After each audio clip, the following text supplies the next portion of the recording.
This is a video that I'm doing on various products that are available in the market to take care of the lower respiratory tract.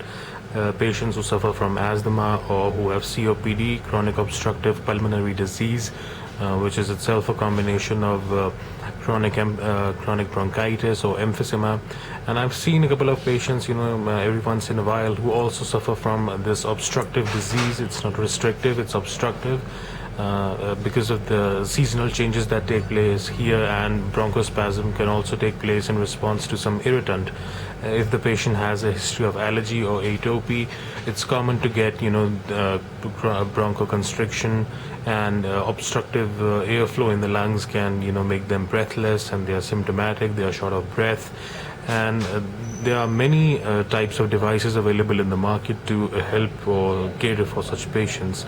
So typically patients who have asthma or COPD in advanced stages, they are given many drugs with the help of an inhaler, which would typically look like this. Just take the seal off. Please do not accept inhalers or any of these products if the seal has been opened, because that way it suggests that the sterility of the product has been compromised. So most patients use inhalers.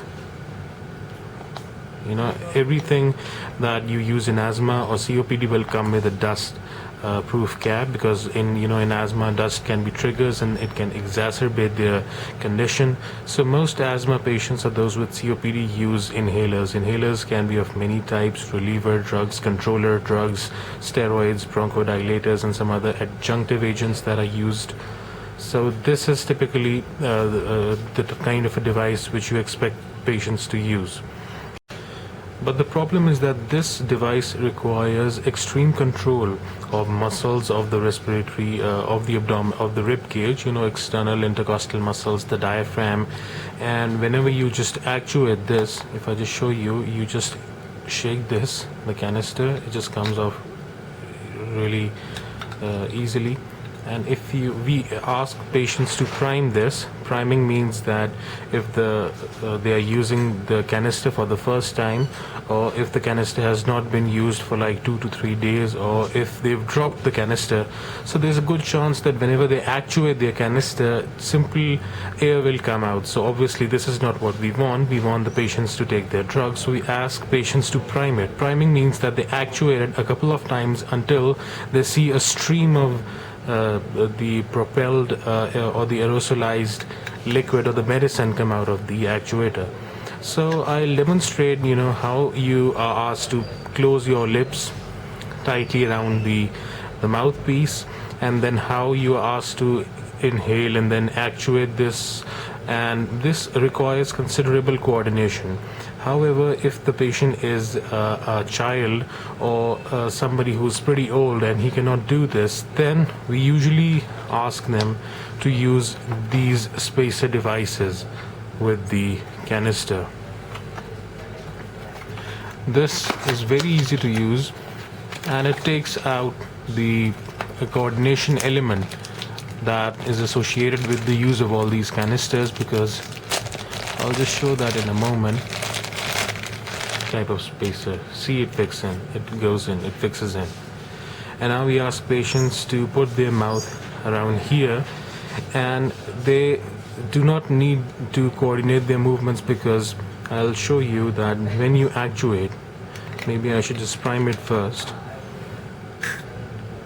Did you see that mist of air come out?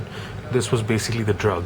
So since we know that the dose would come out and the patient would not be inhaling air, we put the canister into the able spacer and then we actuate.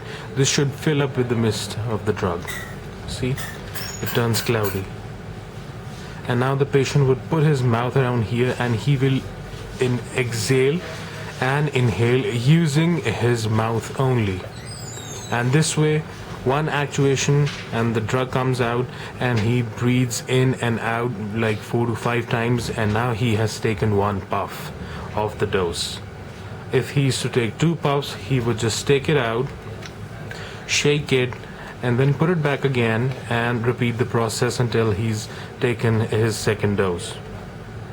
So to start with, if the patient is perfectly healthy, for example, if I were to take asthma medication, I would just use this canister on my own. It's portable, and I can carry this device around in my pocket or in my bag, wherever. However, if the patient is unable to coordinate the movement of actuation and breathing in, simultaneously, then it's best to recommend the use of such a spacer device. But there are still certain patients who cannot use any of these devices at all. For example, babies who are born with asthma, or very old patients who are residing in a nursing home or who have been institutionalized. So for such patients, we use nebulizers. Nebulizers aerosolize the entire drug in the form of a fine mist, which the patients can inhale with the help of a face mask or a mouthpiece, which I'll show in a moment. So many types of inhalers are available, steroids and bronchodilators. I'll do a separate video on them, but this is primarily for the nebulizer, and I want to show you how will you use a nebulizer. It's pretty common, here in Pakistan to use nebulizers, and I've seen women whose kids fall sick in the winter season, and without even knowing that they may not be requiring a nebulizer, they just go for using these fancy products that are available in the market. Although it may not harm the patient that much, but there are times when this is real help. So let's move on to the nebulizer. So what drug is to be used with the nebulizer? Most physicians prescribe a steroid so that it can help subside inflammation in your lungs or in your airways. Sometimes they prescribe a bronchodilator. For example, ipratropium is a very popular choice. It's atom nebulizer, and it comes in the form of little ampules. I've chosen a box in which I can show you the little ampules that contain 2 milliliters of the liquid, and here on one of these ampules it also reads the name of the drug. It's quite easy to use, which I'll show in a moment. You just pluck it off and it just comes off really easily, and then you can also twist them so that you break the seal, and then you can just drop the liquid into the dosing chamber of the nebulizer. So ipratropium is a very common choice. Then we have beclomethasone, which is a steroid, Clenil for aerosol. We call it Clenil A for aerosol. Then we have Clenil compositum, in which the beclomethasone has been combined with salbutamol. So it's an anti-inflammatory drug combined with a bronchodilator, a quick-acting one, salbutamol or albuterol, whatever you want to call it. And then we have some other solutions in which we get pure salbutamol, Ventolin. It's a very famous drug. This is how it looks like eye drops. This is the respirator solution, 20 ml. It's very easily available. And then we have Ipneb or Ipneb. This is ipratropium bromide. This is again a bronchodilator and anticholinergic, but ipratropium is more useful in patients with COPD. If you really want to go into the literature and just browse through evidence-based medicine, then ipratropium is more effective in patients with COPD, when compared to patients who have asthma. For patients who have asthma and they are experiencing an acute attack, and you want to just make them fine, you would give a drug such as salbutamol. And sometimes I've seen physicians asking the dose to be diluted with saline. This is normal saline. It also comes like this, and you can just pluck it off. This is still because it's given IV also. This is primarily for IV use, but most patients use saline for many purposes like washing wounds, and this can also be used to nebulize because it just humidifies your airways, and it just moistens the surfaces. And if you are having a cough because of irritation of your airways, then it can be a very good remedy. And when using these solutions for babies, it's also recommended to dilute the dose with normal saline. Some physicians also recommend the use of hypertonic saline, which is 3% sodium chloride. This is just 0.9%. And although this is a 2 ml ampule, it's not really good to measure that, how would you just measure out 0.5 milliliters or let's say 1.5 milliliters? Then for such patients, we might want to provide them with disposable syringes, because that way they can just get an accurate measurement of the dose. And this is especially true when you are recommending the use of all these medicines in neonates or in babies, where they would not be using the conventional 2 milliliter ampule. Now, unboxing the nebulizer, I won't go into very technical details with the electronics of the nebulizer, but I will just give an overview and help you to get started if you were to use the nebulizer for the first time. So this is a very good brand that's available on the market. It's called InnoSpire Essence by Philips, and this is about 3,500 rupees, and this is how it looks like. This is how it looks like. It's drawn on the box. And now let's open it. It's sealed, so I have to remove the seal first. Please do not accept products if the seal has been opened previously. Now, this is the filter. What is it? I'll demonstrate in a moment.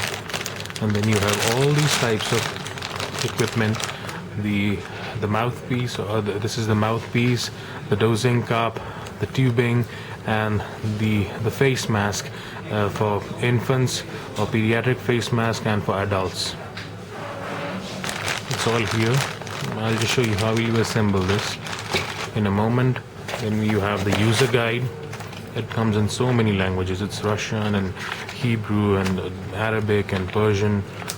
So it's a multilingual guide. Then you remove this little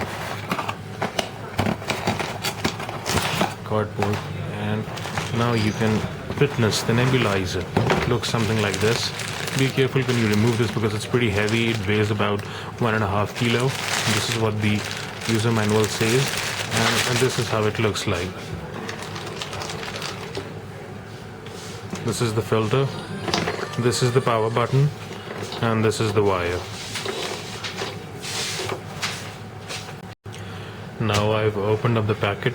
It contains 3 types of devices or equipment or parts that can be used to inhale the mist that comes from the nebulizer. This is the adult mask, and it has this little elastic band attached to it, and you would put this around your head, and this would comfortably fit over your nose and your mouth, and then you can inhale your dose.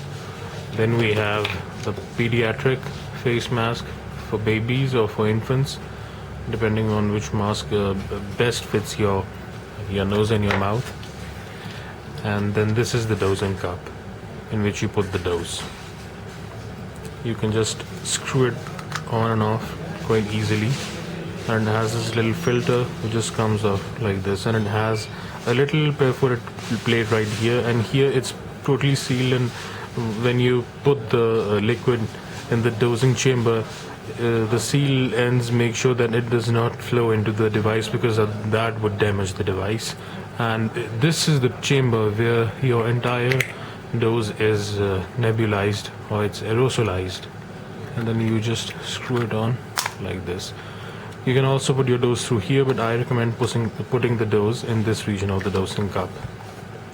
Then you have this mouthpiece. If you do not want to put the face mask around your nose, because you wish to inhale the mist using your mouth alone. And I've seen so many people who are irritated by using the entire oxygen mask over their mouth region, because they say that it irritates them, or maybe they're allergic to latex or what, or they just do not want the nose to be incorporated into the oxygen mask. So they can simply use this.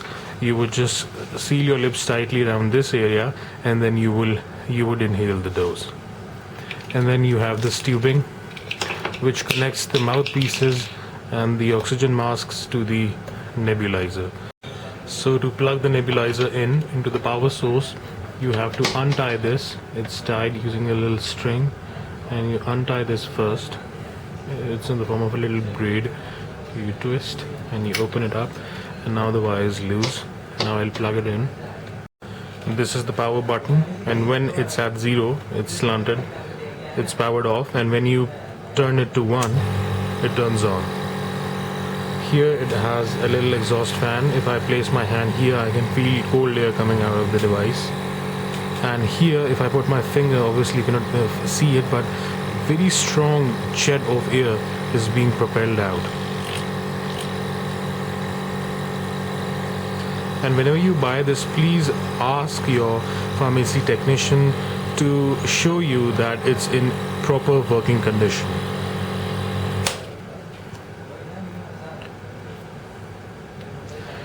Now assembling the tubing. The tubing, the first part of the tube goes here and has this little tip coming out, and you just fix it in like really tightly until it does not go down further. And to the other end you attach the dosing cup, this side of the dosing cup, this side, like this, until it's properly fit. Now let me just open this little ampule. This is Atom ipratropium, a little 2 ml ampule, and you can see the liquid inside. You just take this, the upper portion, and twist. You can see it has a little spike inside. This is used to seal the ampule once it has been opened. You just twist. Okay, it takes some effort, but it's unopened, and now the liquid is free to drop. Okay, like this. You can use half of the ampule or portion of the ampule at one time, and then you can seal it like this. You invert the cap over, and this little spike fits in the hole here like this, and now it's good to be stored. You can try to use this within 1 day. And Atom, this ipratropium, this 2 ml ampule contains 0.5 milligrams of ipratropium bromide, and the usual dose is either a whole ampule in a day, or maybe 2. The dose obviously can be increased at the discretion of the prescriber, but this is the usual adult dose. For prescribing in infants and neonates, you have to refer to the compendium like the BNF or Therapeutic Choices or BNF for children. So now let me just put the dose in my dosing cup. I will open this up, just unscrew it. It unscrews very easily, and now I will just put the liquid here into the dosing cup. I've inverted the dosing cup just to show you that all the liquid is settling down there. I'm shaking it so that you can see it. I've shown part. I'll just put part of the liquid here at the bottom.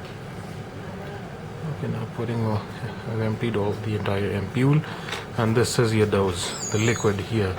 Now I will just screw it tight, and then I will attach either the mouthpiece or one of the oxygen masks. They fit very nicely here. This is the portion where you would just fit the oxygen mask, or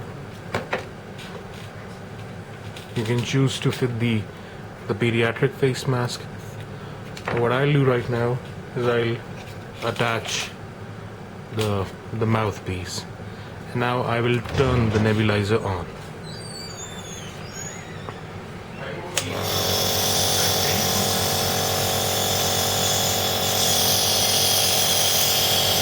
You can see the stream of liquid coming out. All of your medication is being aerosolized here. You just keep it upright. So the trick here is to make sure that your dosing chamber is absolutely horizontal, and you have to sit straight when you're taking the dose. And now it is, and now I will just turn the nebulizer on, and I don't know whether you can see a mist of air coming out. You can literally see vapors coming out of the mouthpiece.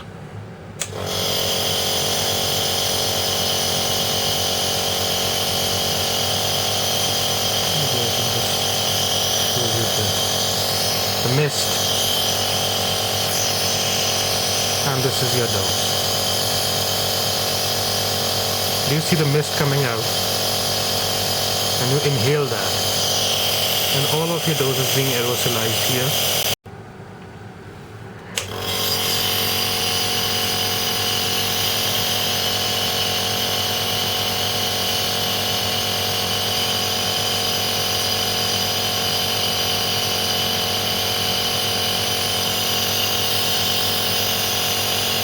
all of the liquid has been used, and I can see a pretty fine mist of air coming out, or the medicine coming out. Maybe you cannot see it that good on the camera. And we will keep on taking the dose until all of the liquid, the entire 2 ml ampule has been used. Now you turn it off. This nebulizer absorbs air from this side, these little fins, and then it propels air from this nozzle right here. So it has a little filter which filters all the dirt from the air, and it has a very fine material inside. So if it turns wet or it changes color to like dark brown, or it's indicative that dirt has trapped in, please change your filter. A separate filter comes with the nebulizer. As always, I again urge you to go through this user's manual before you start using this product. It gives some very useful information. It just tells you that if your product has been moistened in any way, if you've spilled any liquid on it, because all the medicines that have to be used with the nebulizer come in a liquid form, please make sure that you allow the liquid to dry before you operate this, because that will damage the device. The liquid can damage the device. It's not a waterproof device. And always keep a backup device of rescue therapy for your asthma or for your COPD, because this nebulizer will not work if you are out of power in case of a power failure. So do not rely on this device alone, and you should have an inhaler or a multi-dose inhaler for your powder tiotropium capsules if you experience acute attacks. Also, do not operate this in a dirty environment or where you have a lot of dust in the air, or a sandy area such as a desert, or if you have pets around, because all those tiny particles in the air will clog the filter, and this way it will reduce the life of your filter, and you will need to replace the filter very frequently. Also, the maker asks to operate this close to a source of ignition or around flammable substances, and since it's an electronic device, it's not to be used in close proximity to cellular phones, pages, etc., because they can lead to interference with the device. So make sure that you do not have anything in your pocket. I think that would do, or you just the table or wherever you put the nebulizer, you don't have an electronic device around, so that it can be used safely. And also, do not disassemble the apparatus on your own. It's not non-repairable. If you believe that the apparatus you bought was fine, it was working fine when you bought it, and now you brought it home and it's not working fine, and maybe the manufacturer needs to be contacted, you can claim warranty, but do not try to repair it on your own. The most important part, this device cannot be operated for continuous 30 minutes. For 30 minutes, I mean, this is the minimum time. So if you are nebulizing constantly, do it for 30 minutes, then turn it off. The break should be a minimum of 30 minutes, and then you can nebulize for 30 minutes, turn it off for 30 minutes, and so on. Do not turn the device on continuously, as this will damage the device and reduce its life. Also, never use the device without a filter, because this helps to block any dust particles or any stacks of hay or whatever is circulating in the air. So this will ensure that you do not choke yourself. Also, do not touch the device with wet hands, and do not use it outdoors. It's to be used on a horizontal surface, and make sure the air vents are not obstructed, because this is the part from where the device sucks in air. And never plug the device off when it's operating. Turn the button off first, like this, and then take the plug off. And whenever you're using the nebulizer, sit up straight in a relaxed way, and then use the nebulizer. And the dosing chamber has to be kept straight, otherwise the air will not come out. Keep the dosing chamber straight, otherwise the aerosolized drug will not come out.